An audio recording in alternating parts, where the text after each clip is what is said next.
এইদিকে গোলাপজান আর গুলবাহার বাড়িতে বসে অপেক্ষা করছে দরবারে কি হয়েছে বোরহান উদ্দিনের কাছ থেকে জানার জন্য।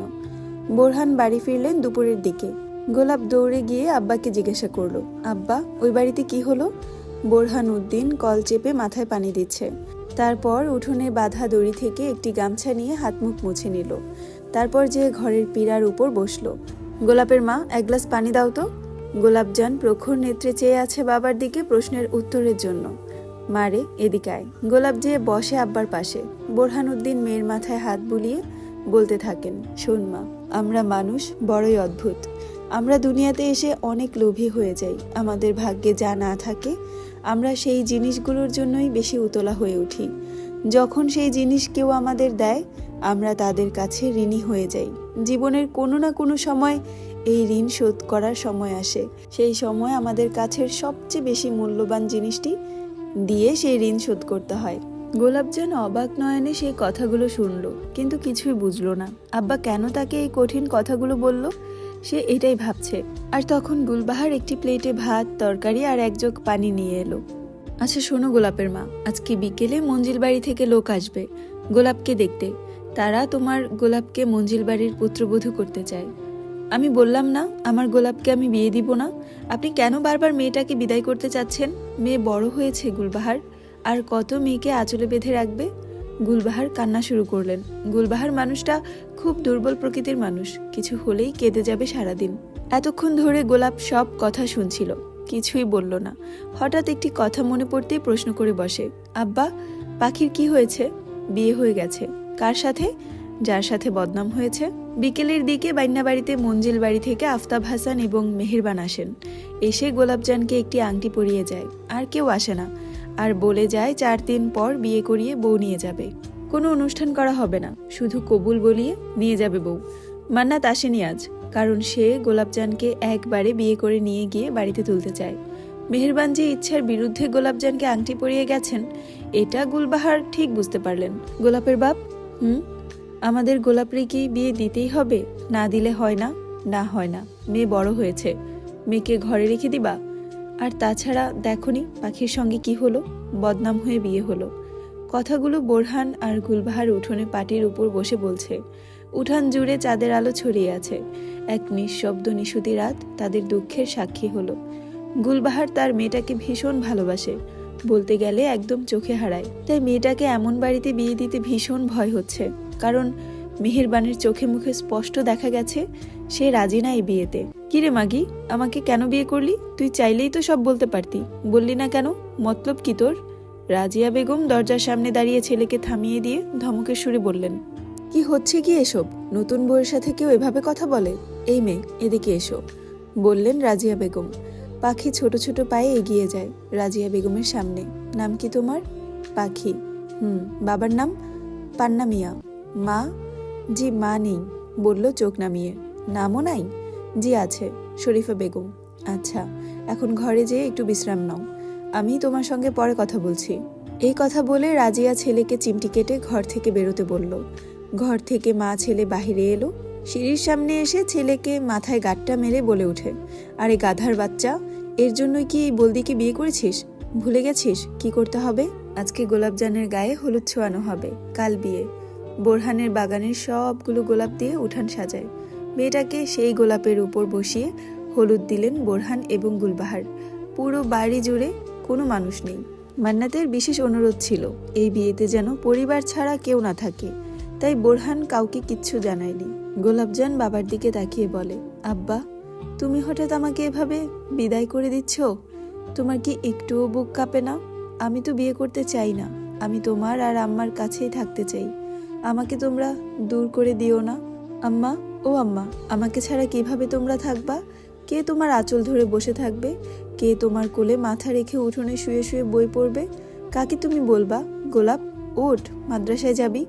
আমাকে তোমরা পর করে দিও না আম্মা। এই বলে গোলাপের চোখ বেয়ে টপ টপ করে পানি পড়ছে। গুলবাহার মুখে আঁচল চেপে ধরে কান্না করছে। হাতে তার কাঁচা হলুদ বাটা, মেয়ের জন্য নিজেই বেটেছে। বোরহানেরও চোখ ভরে এলো। মেয়েটার আজকের পর থেকে আর তাকে আব্বা আব্বা বলে বাড়ি মাথায় উঠিয়ে রাখবে না। আজ 19 নভেম্বরের 1 তারিখ, বোরহান উদ্দিনের বাড়ির গোলাপের বিদায়ের বেলা। পুরো বাড়ি সাজানো হয়েছে কাঁচা ফুল দিয়ে, গোলাপ, বেলি, গাঁদা এবং গন্ধরাজ ফুল দিয়ে। যেহেতু পারিবারিক বিয়ে, তাই পরিবারের কিছু মানুষ নিয়েই বিয়ে সম্পূর্ণ হলো। বিয়ে সম্পূর্ণ হয়েছে ঘণ্টাখানিক হয়। গোলাপজান অজ্ঞান অবস্থায় পড়ে আছে গুলবাহারের কোলে। মেহেরবান, আফতাব হাসান, মেহেরবানের ভাই মালেক মিয়া এবং আঞ্জুমান দাঁড়িয়ে আছে বাড়ির উঠোনে। এই কজনই এসেছে বউ নিতে। মান্নাত দাঁড়িয়ে আছে গুলবাহারের ঘরের মধ্যে। গোলাপকে জাগানোর চেষ্টা করা হচ্ছে। মা রে, ও মা, ওঠ, ও গোলাপ, দেখ তোর পালকি চলে আসছে, ও মা। অনেকক্ষণ যাবৎ গুলবাহার ডাকছে, কিন্তু গোলাপ চোখ মিলছে না। এদিকে উঠোনে দাঁড়িয়ে মেহেরবান ভীষণ বিরক্ত হচ্ছেন। বুবু, শরীরে কি ভূতে ধরছে? চুপ কর, এমনি ভালো লাগছে না, তার উপর এই নাটক। বোরহান যেয়ে মেয়ের পায়ের কাছে বসে। গুলবাহার অশ্রু ভরা নয়নে চেয়ে আছে বোরহানের পানে।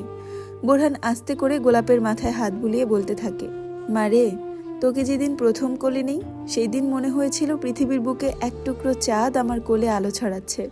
আবার বুকের ভেতর এক ভয়ও কাজ করছিল, এই ভেবে এই চাঁদ একদিন আমার বাড়ির আলো নিয়ে অন্য বাড়ি চলে যাবে।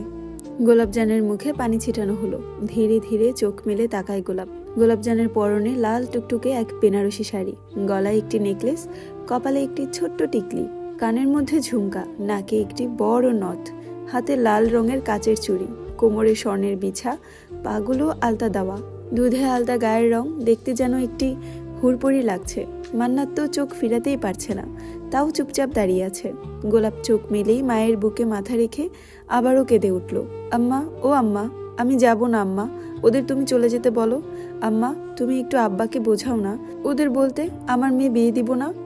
মা রে, সব মেয়ের বিয়ে হয়, তাদের নিজের সংসার হয়। দেখ, আমিও তো তোর বাবার সাথে এসেছি, তুইও যা মা, নিজের জীবনে নতুন অধ্যায় শুরু কর মা। গোলাপ ঘুরে বাবার দিকে তাকায়। আব্বা, ও আব্বা, তুমিও আমাকে পর করে দিবে? তোমার কি একটুও বুকটা কাঁপবে না? তুমি বাড়ি ফিরলে তোমাকে কে পানি এগিয়ে দিবে বলো? আমি না থাকলে তুমি কাকে নিয়ে সকালে মাদ্রাসায় যাবে? আমাকে রেখে দাও আব্বা। বোরহানের চোখ বেয়ে পানি পড়ছে, অথচ তার বলার কিছুই নেই। চলুন, আমাদের দেরি হচ্ছে, বাইরে পালকি অপেক্ষা করছে। এই বলে মান্নাত গোলাপজানকে পাঁচকোলা করে কোলে তুলে নেয়। গোলাপজান অপলক দৃষ্টিতে তাকিয়ে থাকে আব্বা আম্মার দিকে। এত শখের বাবার বাড়ি ফেলে আজ সে এক অচেনা মানুষের সঙ্গে অজানা জায়গায় যাচ্ছে, অথচ তার আব্বা তাকে আটকাচ্ছে না। শেষ বিদায় নিয়ে পালকি রওনা হয় মঞ্জিল বাড়ির উদ্দেশ্যে। বাইনাবাড়ি থেকে মঞ্জিল বাড়ি মাত্র 10 মিনিটের পথ। মঞ্জিল বাড়ির গেটের সামনে দাঁড়িয়ে আছে পরি বিবি, আঞ্জুমান, রাজিয়া বেগম, আয়না এবং পাখি। বাড়ির অন্য পুরুষরা কেউ বাড়িতে নেই, সবাই নিজ নিজ কাজে ব্যস্ত। পালকি এসে থামে মঞ্জিল বাড়ির গেটে। পাখি দৌড়ে যায় তার সইয়ের কাছে। হাসান, মান্নাত এবং বাকিরা সবাই হেঁটে এসেছে, যে যার মতো ঘরে চলে যাচ্ছে। কি ব্যাপার, আমার বউকে ঘরে তুলবেন না মিসেস আফতাব? মেহেরবান পিছন ফিরে তাকিয়ে বলে ওঠেন। নিজের বাড়িতে ঢুকতে আবার কিসের বরণ? এই বলে মেহেরবান বাড়ির মধ্যে ঢুকে যান। আফতাব হাসান বাড়িতে ঢুকতে ঢুকতে আঞ্জুমানকে বলেন, নতুন বউকে বরণ করে নাও। আঞ্জুমান আয়নার দিকে তাকিয়ে দেখে মেয়েটা ছলছল নয়নে চেয়ে আছে মান্নাতের দিকে। এই বাড়ির মহিলারা এখনো গোলাপজানকে দেখেনি, তাই সবার মন আনচান করছে মান্নাতের বউকে দেখার জন্য। মান্নাত পালকির সামনে যেয়ে উকি দিয়ে দেখে নিল গোলাপজানের অবস্থা, আবার ফিট খেল কিনা ওটাও দেখে নিল। পালকি থেকে পর্দা সরিয়ে সদ্য বিয়ে করা বউকে কোলে তুলে বাড়ির ভেতরে পা রাখলো হাসান মান্নাত। মান্নাতের পরনে সাদা পাঞ্জাবি পায়জামা, পায়ে সাদা নাগরা জুতা। বাড়ির ভেতরে ঢোকার সময় মনে হচ্ছিল কোনো রাজ্যের রাজপুত্র তার কোলে একটি লাল পরী নিয়ে ঢুকছে। সিঁড়ি দিয়ে উপরে উঠতেই চোখে পড়ে মেহেরবান তার কোমর থেকে চাবি নিয়ে 3 তলার সবচেয়ে বড় কামরাটির তালা খুলছে। কি ব্যাপার, ঘর কি আগে থেকে সাজানো ছিল না? মান্নাতের কথা শুনে মেহেরবান ঘাড় ঘুরিয়ে তাকায়। তোমার এমন হুটহাট বিয়ের জন্য তো আর কেউ প্রস্তুত ছিল না যে আগে থেকে সাজিয়ে রাখবে। গোলাপজানকে কামরার ভেতর খাটের উপর বসিয়ে রেখে মান্নাত দরজা টেনে বাহিরে এসে দাঁড়ায়। কি বলতে চান আপনি? আমি বিয়ে করব এটা আরো 1 সপ্তাহ আগে থেকে বাবাকে বলা। তোমার বাবাকে বলেছো, কিন্তু আমাকে বলনি। হঠাৎ করে মঞ্জিল বাড়িতে খবর আসে বাইনা বাড়িতে আগুন লেগেছে, সব পুড়ে ছারখার হয়ে গেছে। হ্যালো, আসসালামু আলাইকুম এভরিওয়ান, আমি জান্নাত রহমান আপনাদেরকে গোলাপজানের 5 পর্ব পড়ে শোনাচ্ছি, যেটার লিখায় এবং কণ্ঠে আমি জান্নাত রহমান। স্টোরিটি যদি ভালো লাগে আপনাদের অবশ্যই শেয়ার করে দিবেন এবং ফলো দিয়ে পাশে থাকবেন, যাতে করে নেক্সট পর্ব সবার আগে আপনাদের কাছে পৌঁছায়।